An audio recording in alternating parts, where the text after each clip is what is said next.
रानी मुखर्जी का नाम बॉलीवुड की उन एक्ट्रेस में शामिल होता है जिन्होंने एक दौर में बॉक्स ऑफिस पर अपनी धाक जमाई थी। 90 के दशक में रानी मुखर्जी ने हिट फिल्में दी और लाखों लोगों के दिलों में अपनी जगह बनाई।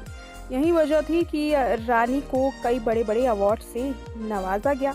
विवादों में रानी कम रहती हैं, काफी विनम्र और शांत एक्ट्रेस है। हालांकि एक दौर में उनकी और जया बच्चन के बीच में लड़ाई काफी चर्चाओं में आई थी। दरअसल ये पूरी लड़ाई जया बच्चन के साथ उनके बेटे अभिषेक बच्चन की वजह से हुई थी। रानी मुखर्जी और अभिषेक बच्चन एक वक्त को एक दूसरे को डेट करते थे, लेकिन जया बच्चन को ये बात बिल्कुल पसंद नहीं थी। जैसे ही जया बच्चन के कानों में ये बात पड़ी कि अभिषेक रानी को डेट कर रहे हैं, उन्होंने रानी से जाकर सीधे बोल दिया कि उनके बेटे से दूर रहे। तब जाकर के अभिषेक ने भी अपने पांव पीछे कर लिए थे और ऐश्वर्या से शादी कर ली थी।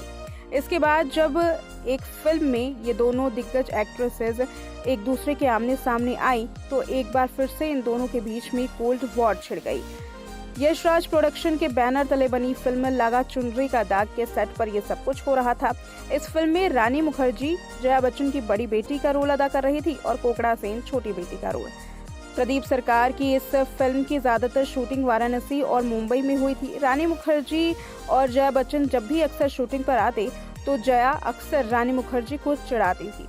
एक बार उन्होंने कोकड़ा के साथ मिलकर रानी मुखर्जी की ओर इशारा किया और कहा कि क्या ये मुझे एक दिन के लिए अपनी हंसी देगी। जया बच्चन की ये बात सुनकर रानी मुखर्जी को उस वक्त काफी गुस्सा आ गया था। हालांकि वो काफी ज्यादा वक्त शूटिंग पर बिताते थे और केवल सेट पर ही मिलते थे। इसके अलावा उनकी बातचीत कहीं नहीं होती थी, लेकिन सेट पर जया और रानी की वजह से काफी माहौल गर्म रहता था।